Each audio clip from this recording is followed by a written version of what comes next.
महिमा कही न जाए। जो कुछ कहूँ तुम्हारी कृपा, मोते कछु ना बसाए।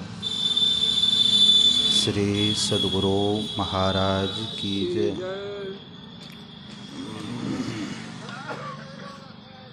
पूज्य बाबा गण, श्रेष्ठ विद्वत जनों, वंदनीय माताएं,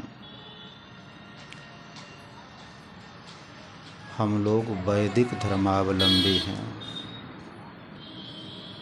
वैदिक धर्म को प्राचीन ऋषियों ने चलाया। वैदिक धर्म के लोगों का रीति रिवाज, चाल चलन, रहन सहन अध्यात्म से जुड़ा हुआ है। हमारा जीवन वैदिक धर्म का आत्मा से जुड़ा हुआ है। वैदिक धर्म में प्रथा है। हमारे ऋषियों ने प्रथा चलाई। जब हमारे यहाँ कोई यज्ञ अनुष्ठान होता है, यज्ञ अनुष्ठान का तात्पर्य विवाह यज्ञ है। देहात में लोग बोलते हैं जग का मालिक जगदीश होते हैं। कोई यज्ञ हो, विवाह यज्ञ हो, मुंडन संस्कार यज्ञ हो, गृह प्रवेश यज्ञ हो, उसके पूर्व हमारे पूर्वजों ने, ऋषियों ने इस यज्ञ की सफलीभूति के लिए, इस यज्ञ की सफलता के लिए परमात्मा का गुणानुवाद, परमात्मा के प्रति समर्पण, परमात्मा की भक्ति कर करके यज्ञ आरंभ करने की प्रथा चलाई ऋषियों। जीवन भर का यज्ञ विवाह यज्ञ होता है। हमारी बच्ची, हमारे बच्चे गारहस्थ जीवन में जीवन पर्यंत सुख संपन्नता से शारीरिक जीवन व्यतीत कर ले और विवाह यज्ञ में किसी प्रकार का विघ्न ना हो, इस उद्देश्य से भारतीय ऋषियों ने, जिनकी जैसी मान्यता है, कोई सत्यनारायण भगवान की कथा कहते हैं, कोई पंडित जी को बुलाकर यज्ञ करते हैं, हवन यज्ञ करते हैं, कोई चौपहरा प्रसाद देकर विवाह यज्ञ आरंभ करते हैं। और सबसे बड़ी बात क्या है?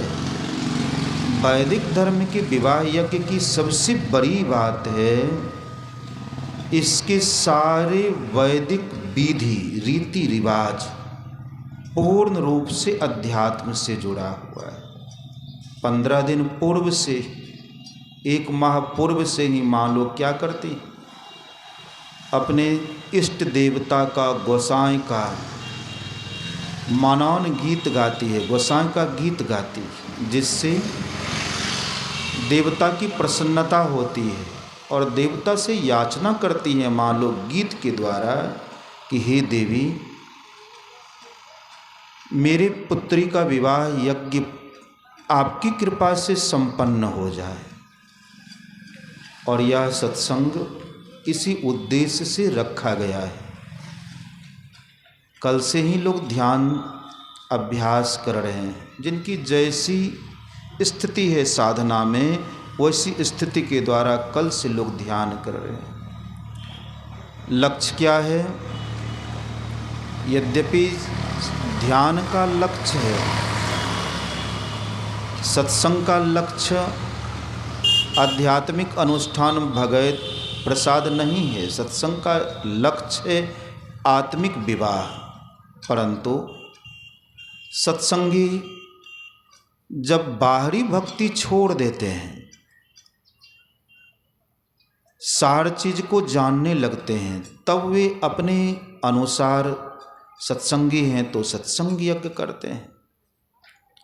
यह सत्संग यज्ञ, जिस यज्ञ को कल से किया जा रहा है, इस यज्ञ के संबंध में ऋषियों ने, भगवान शिव इत्यादि महापुरुषों ने क्या कहा कि हम पुत्री के विवाह के अवसर पर यदि अश्वमेध यज्ञ कर लें। सत्यनारायण भगवान की कथा तो छोटा यज्ञ है, चौपहरा प्रसाद कम यज्ञ है। यदि कोई व्यक्ति अपने पुत्री के विवाह के अवसर पर, पुत्र के मुंडन संस्कार के अवसर पर, गृह प्रवेश के अवसर पर यदि वे अश्वमेध यज्ञ भी करते हैं, इस ध्यान योग से वह अश्वमेध यज्ञ की तुलना नहीं की जा सकती। उपनिषदकार कहते हैं, भगवान शिव जी महाराज का वचन है, अश्वमेध सहस्राणि, सैकड़ों अश्वमेध यज्ञ इस धरती पर हो, वाजपेयी शतानि च, सैकड़ों वाजपेयी यज्ञ हो, लेकिन सुषुम्ना ध्यान योगस्य कलां नारहंति खोडसी।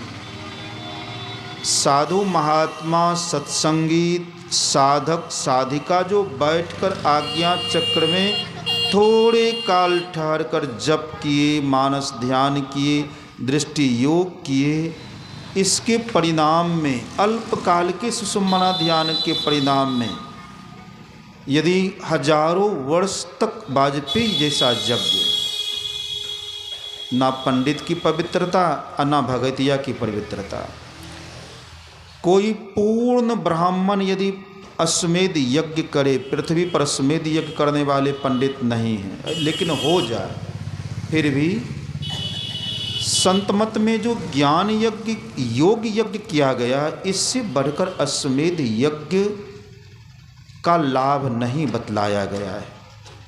तो हमें लगता है कि बच्ची भी उत्तम संस्कारी की रही हैं। जब तक उत्तम संस्कारी नहीं हो तब तक उसका भाई बचपन में साधु नहीं हो जाए। जब तक भाग्यवान पिता नहीं हो, उसके पुत्र संसार के राग रौगनों को छोड़कर, कौन नहीं चाहता, वासना किसी उत्पन्न नहीं होती, विवाह करना कौन नहीं चाहता, कौन नहीं चाहे कि धन संपत्ति हो जाए, लेकिन ऐसे सांसारिक राग रौगनों का त्याग कर किसी का पुत्र ब्रह्मचर्य का पालन करे, ब्रह्मचारी हो जाए, सन्यासी हो जाए, साधु हो जाए, उनकी बड़ाई भगवान शिव जी महाराज कहते हैं।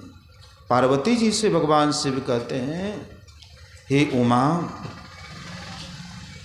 वह नर सौभाग्यशाली है, सौभाग्यमती वह नारी है जिसने अपने भक्त पुत्र को जन्म दिया है। जिसका पुत्र परमात्मा का भक्त है, उनकी कोख की पीड़ा, 9 महीना गर्भ में बच्चे को ढोने का और प्रसव का पीड़ा सफल हो जाता है जिसका पुत्र परमात्मा भक्त हो जाए। तो ऐसे पुत्र जिनके हों, उनके दरवाजे पर विवाह के अवसर पर सत्संग हुआ, यह बड़ी बात है। इतने साधु महात्मा इकट्ठे होकर करके साधन भजन किए, कल से ही आज सत्संग आरंभ हुआ। हम भी सद्गुरु महाराज जी से प्रार्थना करते हैं कि बच्ची का शारीरिक जीवन भी मंगलमय हो, कल्याणमय हो, यह विवाह यज्ञ शुभ शुभ संपन्न हो और दोनों का दाम्पत्य जीवन हर दिन होली और रात दिवाली की तरह मंगलमय हो। यह तो विवाह यज्ञ की संपन्नता के लिए मान लें कि यह पूजा पाठ हुआ। इसका फल यदि इस उद्देश्य से किया गया तो इसका फल उतना ही जितना कि सत्यनारायण कथा का, जितना कि अश्वमेध यज्ञ का। लेकिन सत्संग यज्ञ क्या बतलाता है? सत्संग का उद्देश्य क्या है? सत्संग का उद्देश्य है, एक माई देखिए पीछे बैठी हुई, उनकी भी शादी इसी तरह धूमधाम से उनके पिता किए होंगे, लेकिन आज देखें और कल क्या होगा। शारीरिक व्यवस्था है कि हम एक शरीर से दूसरे शरीर में एक बंधन में बंधते हैं, वह है मांगलिक बंधन, विवाह का बंधन। परंतु आज जिस बच्ची का विवाह हो रहा है, ध्रुव सत्य है। इस कटु सत्य को कहने में कोई आपत्ति नहीं है कि वह बच्ची एक ना एक दिन बूढ़ी हो जाएगी। जिसकी जवानी है, जिसका विवाह हो रहा है, जिसके विवाह पर मंगल गीत गाए जा रहे हैं, जिसके विवाह पर शहनाई बजेगी, एक दिन दुख का कारण है, उसकी अर्थी उठ जाएगी। आज डोली जाएगी तो कल अर्थी उठेगी। यह दुनिया की विपरीत रीति है। क्षण ही फुलावत क्षण मुरझावत, बहुत जगह देखेंगे। सत्संग अब कर रहे हैं, अब हो गया है, इनका विध व्यवहार हो गया। अब सत्संग क्या है? विवाह कर करके चले, धोती और साड़ी बंधी हुई हैं, नाव से कहीं पार करना है, नाव डूब गया है। विवाह का कोई लाभ नहीं मिल पाया। वर वधू दोनों काल कलवित हो गए। कहीं देखेंगे हवाई जहाज से, हेलीकॉप्टर से दुल्हा दुल्हन जा रहे हैं, हेलीकॉप्टर क्रैश कर गया, जीवन सफल नहीं हो पाया। और दूसरी बात, एक ना एक दिन जो जीवात्मा आज मनुष्य शरीर वाले शरीर में विवाह करेगी, वही जीवात्मा मात्र कुछ ही क्षणों में आत्मिक जीवन के लिए 80 बरस, 100 बरस, 50 बरस एक पलक है। एक पलक बीतते 100 बरस बीत जाते हैं आत्मजीवन का। तो क्या होगा कल यदि वह बच्ची अपने अंदर में वास्तविक विवाह नहीं किया, जीव रूपी जीवात्मा पीव रूपी पति से मिल नहीं पाया, जीव रूपी जीवात्मा रूपी साड़ी का गठजोड़ परमात्मा रूपी धोती से नहीं हो पाया, क्या होगा? जीव परमात्मा से बिछुड़ कर करके यदि कल बकरी जोनी में बच्ची आ जाएगी, अब क्या होगा? घाटा का सौदा हुआ कि नफा का सौदा हुआ? घाटा का सौदा हुआ। कल बकरी बनेगी, कुतिया बनेगी, मुर्गी बनेगी, बिच्छू बनेगी, सरपनी बनेगी, हाथनी बनेगी। अब इस विवाह का लाभ क्या हुआ? एक दिन खूब मंगल गाए और कल से अब जन्मांतर तक 84 लाख योनियों में हम आपका जीवन गुजर जाए, तब क्या होगा? संतों ने कहा, लोगों ठीक है, गारस्थ जीवन जिस तरह दुख में बीते, पूर्ण वैराग्य हो जाए, तब तो विवाह लगेगा कि झूठा खेल है, या एक स्वप्न की रात्रि है, कोई सपना रही कि मेरा विवाह हो रहा है, सपना रहे कि बैठकर सत्संग कर रहे हैं, आत्मा का सत्संग नहीं होता, आत्मा का विवाह नहीं होता, पूर्ण वैराग्य हो जाए। सहजोबाई एक युवती हुई भारतवर्ष में,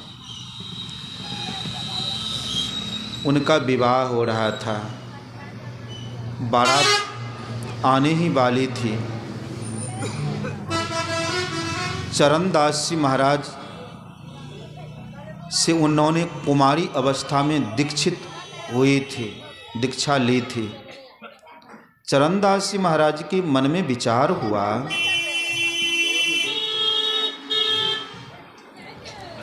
चरणदास जी महाराज सोचते हैं, देखिए यह सत्संग अभी भी आश्रम में होता तो उतना ही लाभ मिलता जितना लाभ यहाँ से होगा, उतना ही लाभ। सत्संग का फल भौतिक नहीं है कि दरवाजे पर करेंगे तभी लाभ होगा। हाँ, मन व्यवहारिकता है, लेकिन सत्संग का जगह रोड नहीं होता। भगवान बुद्ध जंगल में सत्संग करते थे, और सत्संग का उद्देश्य श्राद्ध, बरखी, विवाह, शादी, मुंडन कराना नहीं है। हम साधु लोग भी फाजिल हो गए हैं और व्यवहारिकता के कारण आना भी हो जाता है। सत्संग का उद्देश्य है कि बच्ची अपने अंतर विवाह के लिए घर से भाग जाए। अब कहेंगे पगला गए हैं, पगला नहीं गए, यही सत्य है। सहजोबाई की घटना सुना रहा हूँ, आज का ही दिन है जो दिन सहजोबाई का था। चरणदास जी महाराज सोचते हैं अभी तो सुबह है, भाग जाए तो कोई आपत्ति नहीं। यही ना कहेगा कि फल्लां की बेटी भाग गई। किसके लिए भाग गई? बाप को अमर कर देने के लिए, बाप का बियाह करने के लिए, दादा का बियाह करने के लिए, दादी का बियाह करने के लिए। यदि बच्ची अंदर में विवाह कर ले तो बाप का विवाह असली विवाह करा देगी, दादा का असली, मरल का दादा का असली विवाह करा देगी। और यदि बंध गई किसी बंधन से, यह क्या है, यह विवाह क्या है? राधा स्वामी एक संत हुए। हम आपसे दुश्मनी नहीं थी, बच्चे के विवाह से राधा स्वामी जी महाराज को कोई दुश्मनी नहीं, लेकिन उन्हें असलियत दिखाई पड़ रहा है। राधा स्वामी जी क्या कहते हैं, आज माँ के गर्भ में जब आई तो शरीर रूपी कारागार में जीवात्मा बंध गया। इस शरीर के अंदर 5-5 कारागार है और यह शरीर का विवाह है। इससे जीवात्मा की कोई तृप्ति, शांति, सुख रत्ती मात्र नहीं। इससे दुख कितना होगा, विचार करें इस पर। इसका मतलब गारस्थ जीवन व्यतीत नहीं करें, ऐसी बात नहीं। राधा स्वामी जी महाराज कहते हैं कि एक पहला बंधन तो देह का पड़ गया। माँ के गर्भ से जन्म लिए कारागार में। लोग जन्मदिन मनाते हैं, वह जन्मदिन नहीं है, काल कोठरी में आने का काला दिन है। जीवात्मा एक स्थूल शरीर में बंद हो गया। अब इसको पैखाना कराइए, खिलाइए, सुलाइए। हम ना पैखाना करते हैं, हम ना खाते हैं, हमारा ना विवाह होता है, हमारी ना मृत्यु होती है। हम कोई स्त्री हैं। जिस बच्ची की विवाह है वह कोई लड़की है कि विवाह होगा? वह तो एक कारागार में है, इसलिए उसका विवाह हो रहा है, शरीर का विवाह हो रहा है। राधा स्वामी जी ने कहा, पहला बंधन पड़ा देह का, दूसर बंधन तिरिया जान। स्त्री शरीर का पुरुष शरीर के बंधन में बंध जाना और पुरुष शरीर का स्त्री शरीर के बंधन में बंध जाना, यह दूसरा बंधन है। एक विवाह की घटना सुना देता हूँ। कोरोना का समय था, कोरोना आया नहीं था उस समय। आश्रम के एक समर्पित सत्संगी हैं जवाहर मेहता। कोरोना आने से पहले उसके पुत्र की शादी ठीक हो गई, विवाह का समय तय हो गया कि फलाने तिथि को बच्चा का विवाह फलानी बच्ची से होगी। और तिथि आते आते कोरोना ऐसा हुआ कि अब लॉकडाउन लग गया, 5 व्यक्ति एक जगह नहीं हो सकते, विवाह शादी बंद हो गया। लड़का खुट्टा तोड़े, लड़का का बाप आके कहे बाबा क्या कहेंगे, 24 घंटा विवाह से पहले ही सुनाती रहती है, फराक नहीं है, इतना पैसा भेजिए, यह भेजिए, वह भेजिए। कहा अभी कहाँ हुआ है, अभी तो अपना पेट दर्द अपना ठिकान नहीं है, दूसरे का पेट दर्द ले रहा है। अंत में उसकी शादी आश्रम में, जो आश्रम का कठोर नियम है, यहाँ लड़का लड़की देखा देखी नहीं होगा, यहाँ विवाह शादी नहीं होगा, यह अंदर में विवाह करने का आश्रम है, जिससे असली विवाह हो वह आश्रम। लेकिन उसका विवाह आश्रम में करना पड़ा, लाचारी, छिप कर करके आश्रम में ताला लगाकर, अब गला में घंटी बांध कर करके उसको लेके घूम रहा है लड़का। अपना ठिकाना नहीं, दूसरे का ठिकाना ले लिए। फ़ोन करेगी, पेट में दर्द है, दवाई भेजिए। विवाह से पहले फ्रॉक उड़क सब मांगने लगी, मोबाइल भेजिए, कितना का, 25,000 का मोबाइल भेजिए, तब ना आपसे वीडियो कॉलिंग करेंगे। तो यह बंधन है। विवाह में रहें, गारस्थ जीवन, कोई भी गारस्थ जीवन व्यतीत नहीं करते। वेद में गारस्थ जीवन व्यतीत करने का नियम है।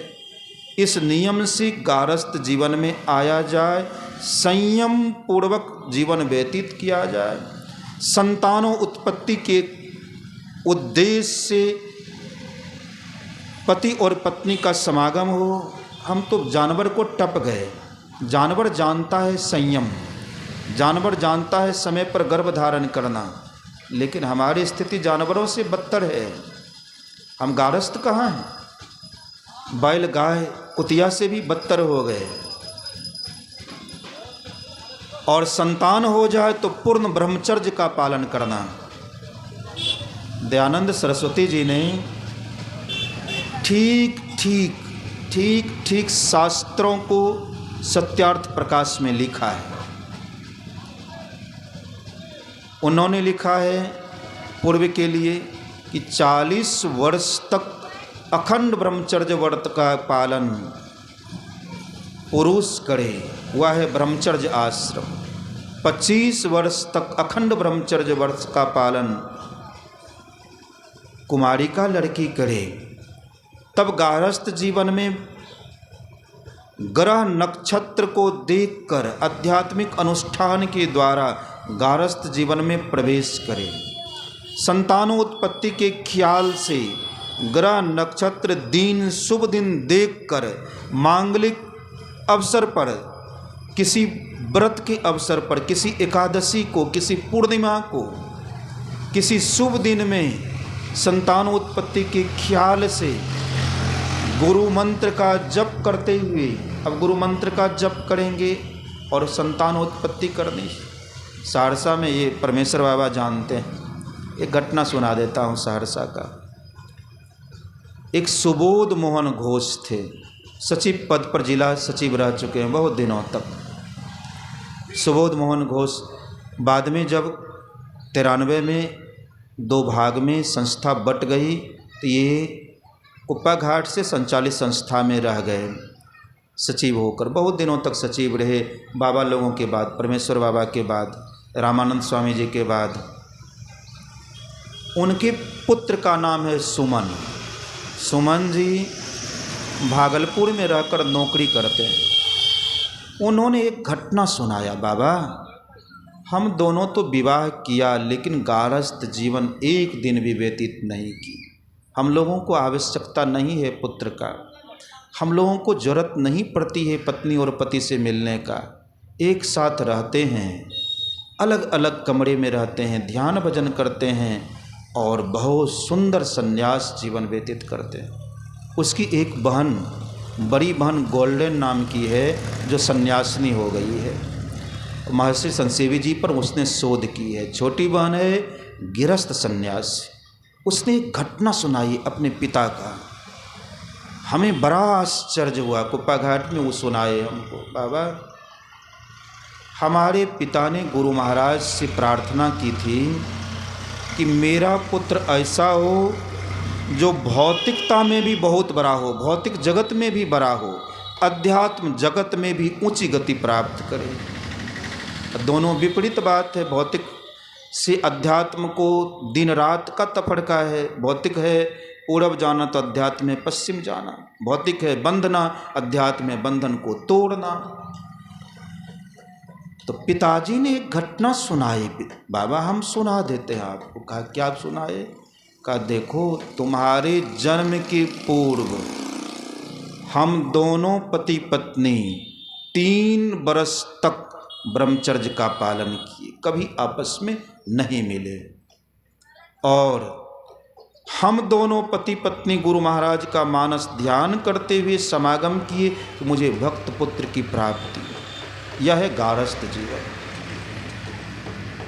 अब छोड़ें, सबसे बड़ी समस्या यह है कि यह यदि पति रूपी बंधन में कोई बंध गई तो वह एक पति के कारण जीवात्मा हजारों बार कुतिया बनेगी, अनेक पतियों से भेंट होगा।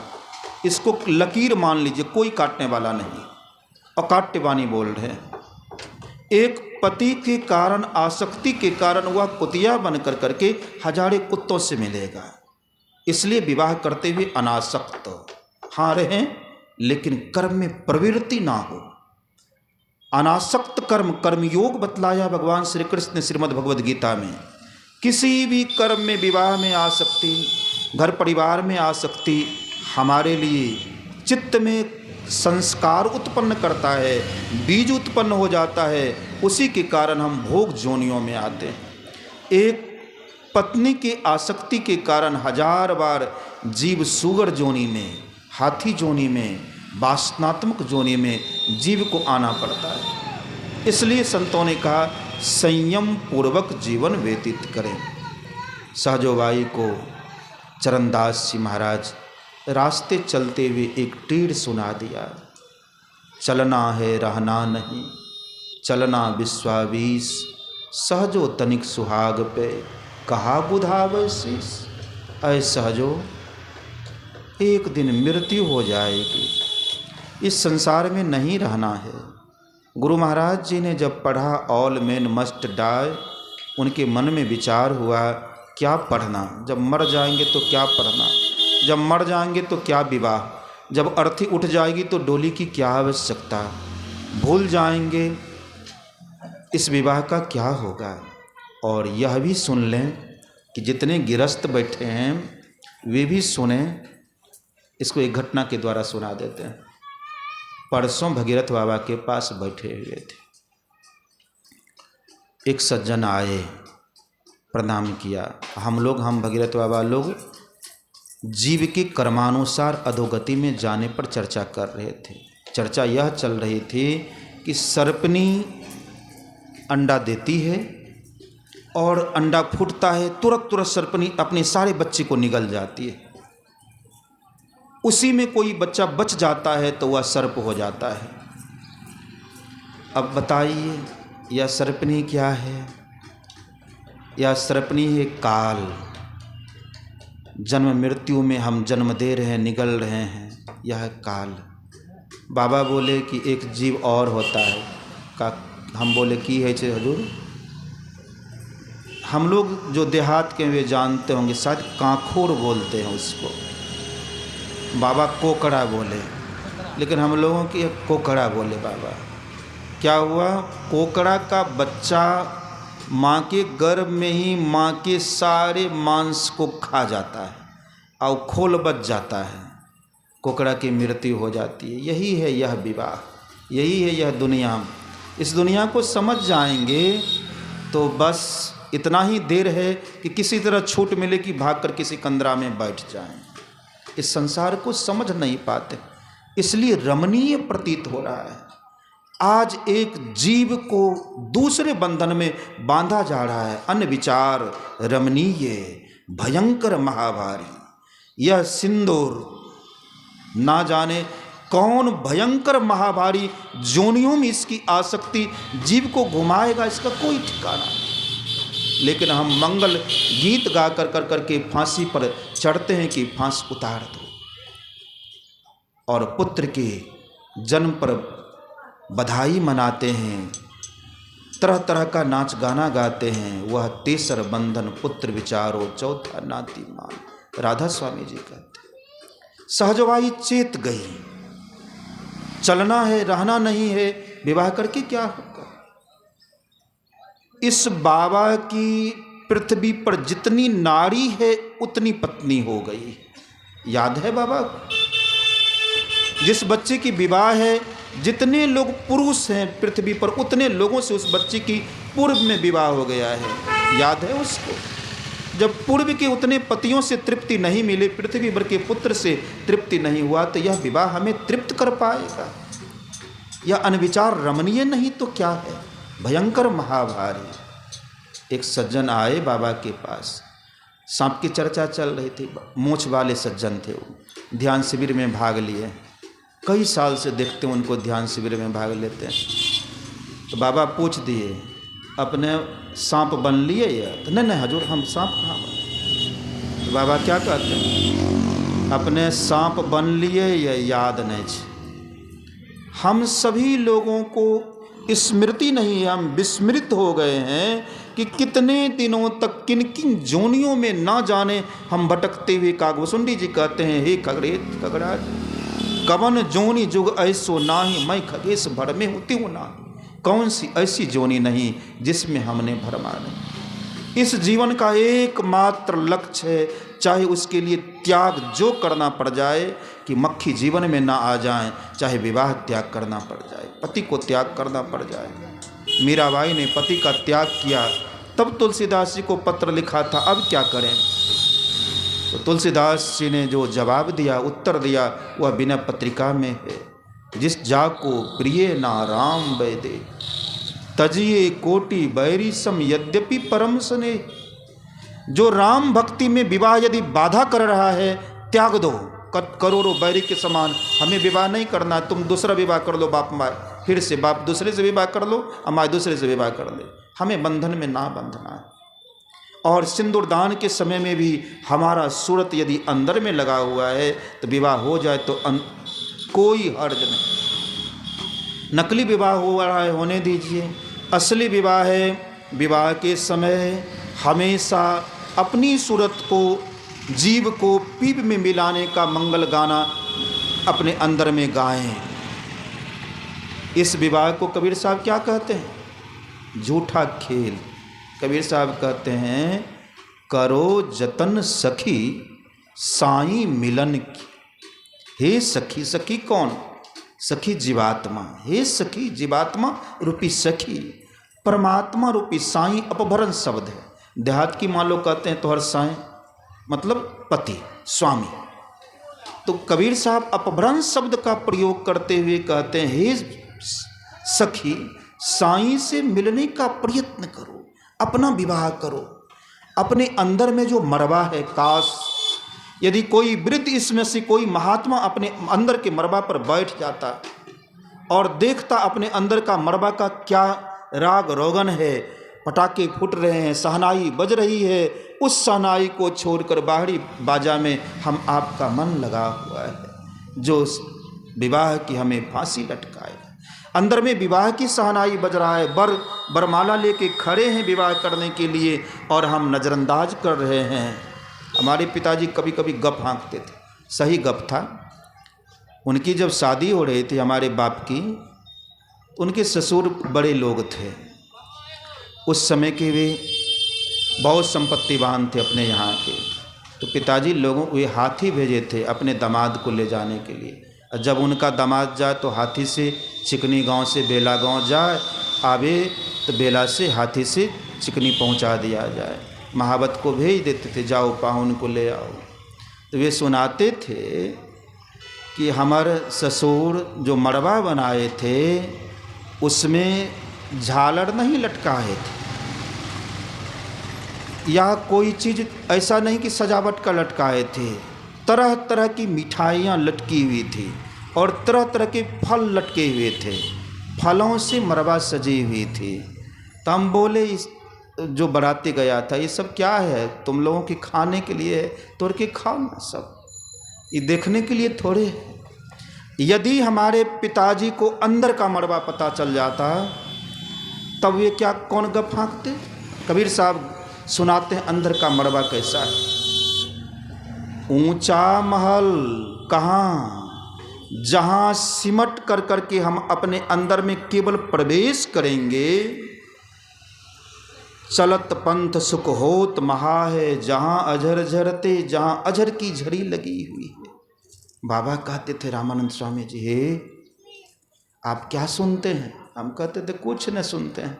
बाबा कहते, हे देखिए हमारे भीतर में इस तरह की भीतर की सहनाई जो है वह बाहर की सहनाई, जाओ वह बाहर की सहनाई के लिए बहारा बना देगा जब अंदर में सुनने लगेंगे। और भीतर का जो मरबा है, सोने की सीढ़ी तो कहने मात्र का है, वह सोने की सीढ़ी नहीं, वह हीरे की सीढ़ी नहीं, ऐसा सीढ़ी है जिसमें चलने से, ये प्रणाम करने से क्या होगा? ये नाटक कर रही है आप।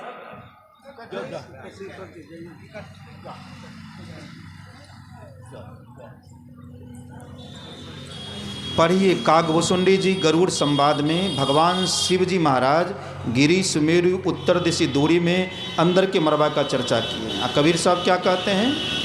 ऊंचा महल अजब रंग बंगला, साईं की सेज वहाँ लागी फूलन की। कौन सेज है? सुखमन सेज बिछावो गगन में, सुखमना रूपी सेज पर जीवात्मा रूपी दुल्हन चली जाए, तब क्या होगा? कबीर साहब कहते हैं, उस महल में सूरत संहार परु पैया सजन की। उस महल में जीव चला जाए तो जीव को चलने मात्र से परम आनंद की प्राप्ति होती है। सर्वथा के लिए भूख प्यास दुख तकलीफ रोग व्याधि बुढ़ापा मृत्यु 84 लाख योनियों का त्रेताप समाप्त हो जाता है जीव का, जब जीव अंदर में चल कर करके परमात्मा रूपी पति से विवाह कर लेता है, या मात्र वह अपने मड़वा की ओर चलने मात्र से अंदर में गमन कर जाए तो सदा का दुख समाप्त हुआ। और इस विवाह के बिना सब कोई हम सहित गुज्जो निकाल कर सुने, या दाढ़ी वाला बाबाजी भी नीच जोनी में जाएगा और सब कोई कल आने वाले महादुख में पड़ेंगे। आज विवाह हुआ किसका? देवकी का। और देवकी वसुदेव को कारागार में बंद कर दिया जाए, विवाह का लाभ क्या प्राप्त होगा? आज विवाह हुआ, अनंत जुग जोनी तक वह जीव एक विवाह सुख के कारण, पुत्र सुख के कारण, इंद्रिय सुख के कारण जन्मांतर तक हिरण इत्यादि जोनियों में, मक्खी इत्यादि जोनियों में भ्रमता रह जाए, उस विवाह से क्या सुख हुआ? कबीर साहब कहते हैं, गुड़िया गुरबा सुप सुपलिया तज दे बुद्धि लड़कैया खेलन की। बचपन में हम गांव में रहते थे तो फुआ लोग को देखते थे, कपचन का लड़का कपचन की लड़की बना ले, गीत नाद गावे, पत्ता का गिलास से काट के पूड़ी बना ले, मिठाई सान कर करके मिट्टी सान के मिठाई बना ले, सब गीत नाद हो, सिंदूरदान भी हो। और जब वह जवान हो जाए, विवाह हो जाए, तो वह खेल छूट जाता है। उसी तरह से जब हम आप अपने अंदर में असली विवाह हो जाएगा, कपचन की गुड़िया का आज विवाह लगेगा कि आज का विवाह शरीर के कपचन का गुड़िया है। बाबा कबीर कहते हैं कि चलो अपने अंदर में सूरत को संभालो, पति के सेज पर चलो और पति के पैर को पकड़ो। इससे क्या होगा? जीव का गमनागम का दुख समाप्त हो जाएगा। सहजोबाई ने इस अंदर के मांगलिक विवाह के लिए बाहरी विवाह का परित्याग किया था। घर में जो गप कर रही है, गप ना करें, हल्ला ना करें। एक सहजों ने विवाह छोड़ा, यही ना हुआ होगा कि तत्काल लोग हंसी उड़ाए होंगे कि फलना की बेटी भाग गई। लेकिन आज देखें कब आई सहजो, लगभग 500 बरस हो गया। उस दिन से उनके पिता माता सबका गुणगान पृथ्वी भर के लोग सहजों के प्रताप से कितने को सहजों ने मुक्त कर दिया, एक सन्यासिनी होने के कारण। यदि विवाह में बंधती तो चमड़ी रस को पीती, पति के चमड़ी रस से उसे सुख मिलता, और विवाह त्याग कर दिया तो सहजों को कौन रस मिला? भयाजी हरि रस पी मतवारा। हे संसार के लोगों, हम हरि रस पीकर मतवारा हो गए, सदा का विवाह हो गया। कभी सिंदूर नहीं धुलेगा, ना अपने मरने से ना पति के मरने से, प्रकाश रूपी सिंदूर मांग में हो गया। सत्संग योग में मीराबाई की वाणी को पढ़िए। मीराबाई का विवाह हुआ था, गुरु से प्रार्थना की कि सरकार, पति से, स्थूल शरीर के पति से यदि छुट्टी मिल जाती तो भजन करता। गुरु कृपा हो गई, पति की मृत्यु हो गई, घर छोड़ कर करके भजन की, तो मीराबाई कौन विवाह करती है? सिंदूर का वर्णन की है, श्रृंगार का वर्णन की है। क्या कहती है मीराबाई? मैं कौन सुहागवती हो गई? बाजू बंद करोला शोभे, मांग सिंदूर भरी, सेज सुखमना मीरा शोभे, सुबह आज घड़ी। मेरे सत्संग में मोबाइल नहीं बजता है और हम अपना ध्यान छोड़ करके यहाँ मोबाइल बंद करके बैठे हैं।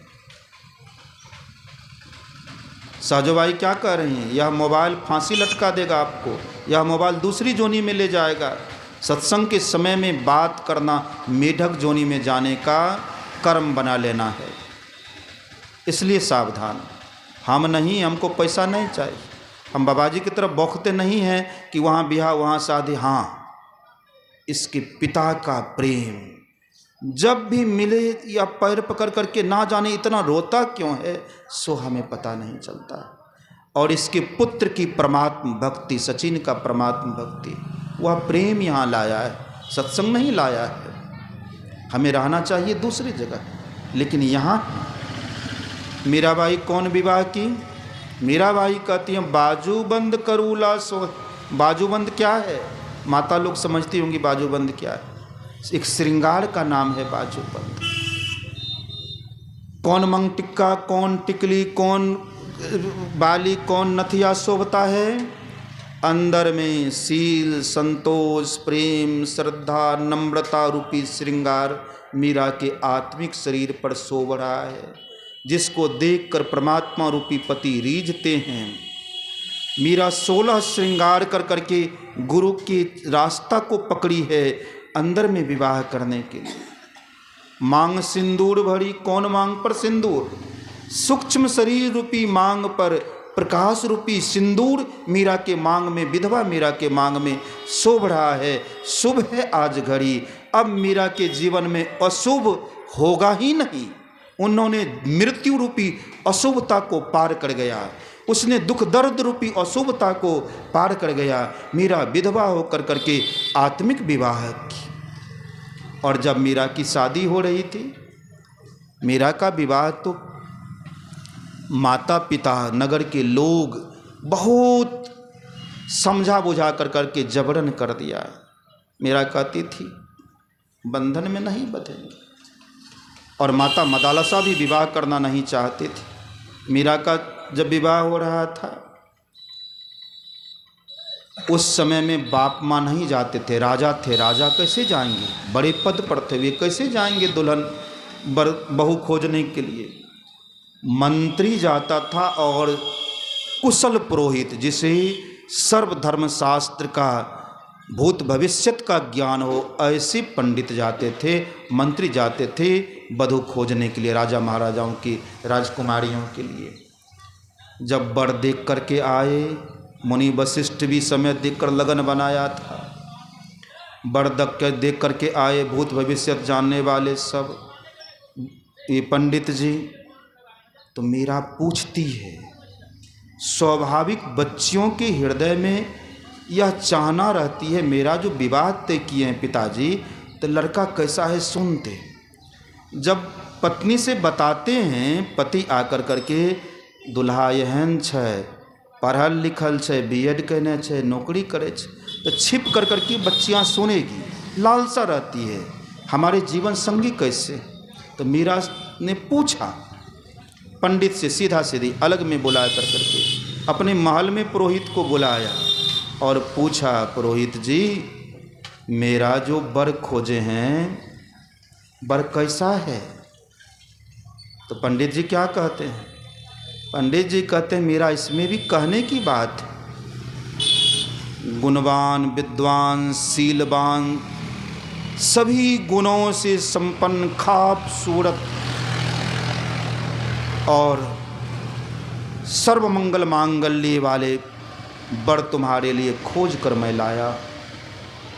तो मीरा क्या पूछती है? पंडित जी वो नहीं पूछते हैं हम, गुणवान विद्वान खूब बताए, सर्वमंगल मांगल्य, यह सब नहीं पूछता।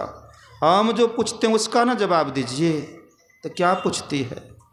का यह कहिए कि जिससे हमारा ब्याह होगा उसकी मृत्यु भी होगी कभी, यह बताइए। अब पंडित जी फेरे में पड़ गए कि मीरा, संसार का नियम है, डोली तो अर्थी, मिलन तो बिछुरन, यह संसार का नियम है। संसार का नियम है, उसकी मृत्यु बुढ़ापे में कभी न कभी मृत्यु होगी। तो मीरा क्या कहती है? मीरा कहती है ऐसे वर को बढ़े। कौन ऐसे वर को? ऐसे वर को बढ़े जो जन्मे अरु मरी जाए, जो जन्म ले मर ले, जिसका सिंदूर मांग धुल जाए, ऐसे वर को बढ़ने से क्या होगा? वर तो ऐसो बरियो, ऐसे वर को बढ़ना चाहिए, जुड़ लो अमर हो जाए, जिससे सुहाग अमर हो जाए, सिंदूर ना धुले, ऐसे वर को बढ़ना चाहिए। हे पंडित जी, ऐसे वर एकमात्र श्याम सुंदर मुरली मनोहर जाके सिर मोर मुकुट सो पति मेरो, वही एक पति मेरा है। और चल मरे वाला गप पेला, तब की गप करे रहो, मरबो ना दो महाराज। पतित तो हम हैं, आप लोगों के बीच में समय बर्बाद करने के लिए हम आ जाते हैं। तो कौन चुड़ लो अमर हो जाए, जिस पति के वरण करने से जीवात्मा का जन्म मृत्यु दुसह दुख आवागमन का चक्र दूर हो जाए, उस विवाह की युक्ति सद्गुरु महाराज जी ने हम लोगों को बतला दिया है। उस विवाह का मांगलिक गीत अंदर में हमेशा मुरली बज रहे हैं, तरह तरह की शहनाइयाँ बज रहे हैं। उस विवाह को छोड़ कर करके अब संसार में हम आप लिपटे हुए हैं। हम आपकी यह अज्ञानता है। हम आपको चाहिए, बच्ची का तो विवाह हो रहा है, बाप का विवाह कहिया होगा, तो बाप का विवाह भी हो, हम बूढ़े लोगों का भी विवाह हो, हम बूढ़ी माताओं की भी विवाह हो। उस विवाह करने के लिए हमें अपने अंदर में चलकर अंतर साधना करने की आवश्यकता है, जिससे हम अपने अंदर में परम सौभाग्यवती हो जाएं। कभी कोई ऋषि किसी को सौभाग्यवती होने का आशीर्वाद नहीं दिया।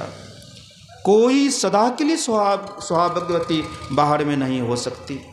वह सुहाग अपने अंदर में है, जिसका नाम है अंतः प्रकाश, अंतर ज्योति। उसको प्राप्त कर। लड़की वाली घटना सुनाए सहजोबाई का, लड़का वाला सुना देता हूँ।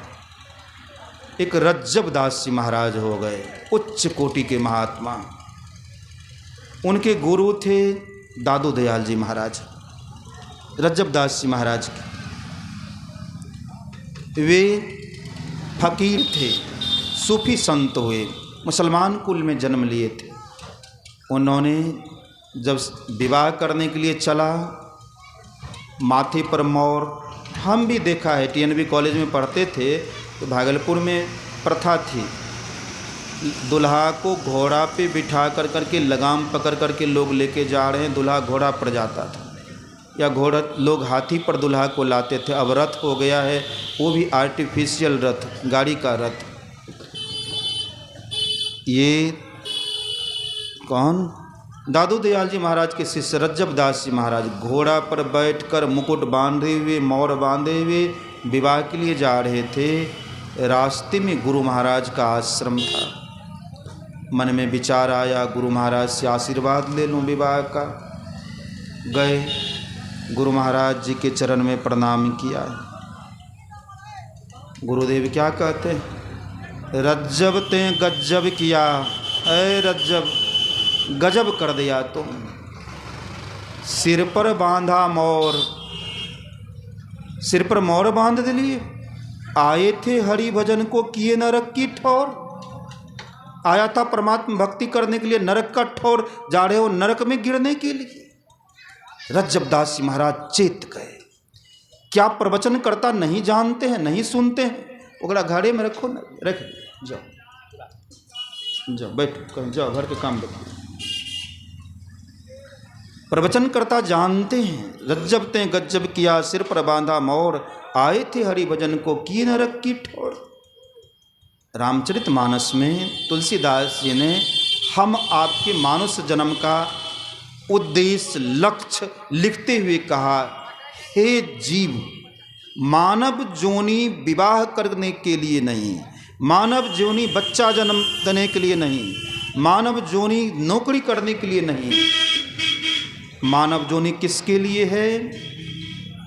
मानव जोनी केवल और केवल भजिए राम सब काम बिहाई, देह धड़े को यही फल भाई। हे भाई, इस शरीर में आने का एकमात्र उद्देश्य है सब कुछ छोड़कर या सब में रहते हुए अपनी सूरत को भजिए राम, सब काम बिहाए, सारे काम जल जाएं, विवाह नहीं हो, पुत्र नहीं हो, घर में आग लग जाए, नौकरी से रिजाइन दे दें, लेकिन किसी तरह इस जीवन में असली विवाह हो जाए, इसके लिए। रामचरितमानस में तुलसीदास जी क्या लिखते हैं? देह धरे का यही फल भाई। मनुष्य शरीर धरने का एक फल है भाई। कौन फल? तुलसीदास जी लिखते हैं, यही तन कर फल विषय ना भाई, स्वर्गों स्वल्प अंत दुखदाई। हे भाई, इस शरीर का परिणाम विषय भोग भोगना नहीं। नर्तन पाए विषय मन देही, पलटी सुधाते सठ विषले। हे मानव, इस शरीर में किसी तरह हाँ गारस्थ जीवन में रहें, नौकरी करें, परवरिश करें, लेकिन असली उद्देश्य है कारागार से निकलना। हम थोड़े शरीर हैं कि भूख लगता है, शरीर में आ गए तब ना भूख। हम थोड़े शरीर हैं कि हमारा विवाह होगा, शरीर में आ गए, स्त्री बन गए तब ना, पुरुष बन गए तब ना विवाह। तो कारागार जिसके कारण बीमारी है, जिसके कारण विवाह करना पड़ रहा है, जिसके कारण खाना पड़ रहा है, जिसके कारण कमाना पड़ रहा है, उस बीमारी का नाम है जीवात्मा का, चेतन का जड़ शरीर से ग्रंथि पड़ जाना, शरीर रूपी कारागार में आ जाना। जब कभी भी जिस किसी जीवन काल में सूरत को समेट कर अपने अंदर में परमार्थिक विवाह कर लेंगे, परमात्मा रूपी पीप में मिल जाएंगे, उसी जन्म में हम संसार के दुखों से छूटकर असली विवाह कर करके सदा के लिए सुहागवती होंगे। तो हम आपको चाहिए कि हम अपना विवाह भी करें, बूढ़ी माँ भी विवाह करें, सूरत को अंदर में ले चलें। रज्जबदास जी महाराज तो त्याग कर दिखा दिया। बारात चला, घोड़ा को ऐसा कोड़ा मारा कि घोड़ा तूफान की तरह भागा और मोड़ा जंगल की ओर। अब मरवा पर क्या जाएंगे, जंगल की ओर जा कर करके घनघोर जंगल में घोड़ा को छोड़ दिया, बैठ गए और तब तक नहीं उठे जब तक कि रज्जब का विवाह नहीं हो गया। अपने अंदर में चले, शहनाई, असली शहनाई को सुनने लगे और जीवन भर मोर को बांधे रहे। रज्जबदास नहा धोकर फिर मोर बांध लेते थे। क्यों? ऐ मोर, तुमने ही चिताया है, तुम्हारे बांधने से ही हमें चेतावनी मिली है, गुरु ने हमें चिताया है कि तुम हमें नरक से बचा रहे हो, तुझे मैं नहीं छोड़ूंगा। उसने नरकों से जाने के लिए अपने लिए कल्याण का काम किया।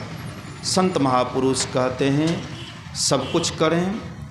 भारतीय विवाह केवल यौन विवाह नहीं है, यह 15वां संस्कार है। यह संस्कार यदि उत्तम रीति से कोई व्यतीत करे तो शांतिपूर्वक जीवन व्यतीत करते हुए, ये सुबोध मोहन घोष के पुत्र की तरह रहते हुए, पति पत्नी के साथ अंतर साधन करते हुए वे परम कल्याण, परम मंगल का कारण अंतर विवाह कर करके भी जीवन मुक्त की अवस्था को प्राप्त करेंगे। अभी का सत्संग बहुत देर हो चुका है, 11:15 बजने वाले हैं। देखिए होता क्या है, इनके यहाँ ही पहला आना था, लेकिन लाचार हैं, लोगों से बंधे हुए हैं। सुबह में प्रतिवर्ष एक जगह सत्संग होता है, सत्यनारायण भगत जी के यहाँ सब ठियाए। बाबा फोन किए, अरविंद बाबा गेल हो नहीं अखनी तक। बाबा का भी कार्यक्रम था, बाबा नहीं आए। उनके यहाँ सोचे थे कि उनके यहाँ 5 बजे से 7 बजे तक सत्संग कर करके 7 बजे चलेंगे तो 8 बजे पहाड़पुर पहुँच जाएंगे।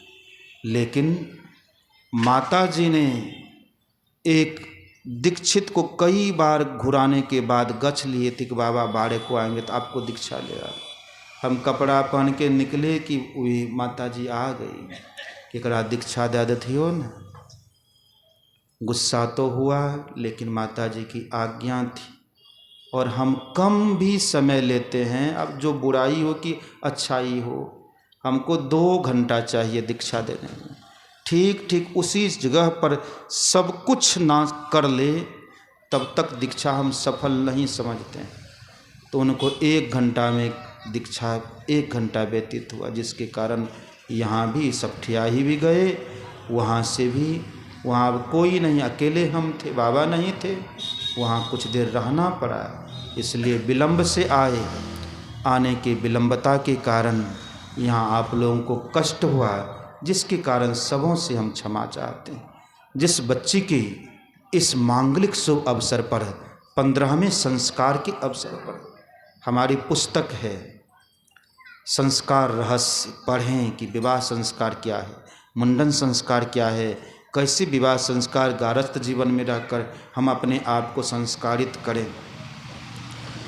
तो दयालु गुरु महाराज से प्रार्थना करते हैं कि इस बच्चे का यह जीवन भी सफल हो, शारीरिक जीवन में भी वह सुख से जीवन व्यतीत करें, दाम्पत्य जीवन उनका मंगलमय हो और परमार्थिक जीवन आत्मिक जीवन में भी उसे ऐसी भक्ति गुरुदेव की कृपा से प्राप्त हो कि उनका आत्मिक जीवन का भी विवाह हो, अंतर्गमन भी हो। सबों के लिए भक्ति की याचना करते हुए सत्संग को यहीं विश्राम दिया जाता है। शायद मालूम हुआ कि अगले पाली का सत्संग 1 बजे से है। अच्छी बात है, यदि पहले हो जाए तो हमें भागलपुर पहुंचना आवश्यक है। हम भी समय पर भागलपुर चले जाएंगे। अगले पाली के सत्संग में हम लोग उपस्थित हों। इन्हीं वचनों के साथ श्री सद्गुरु महाराज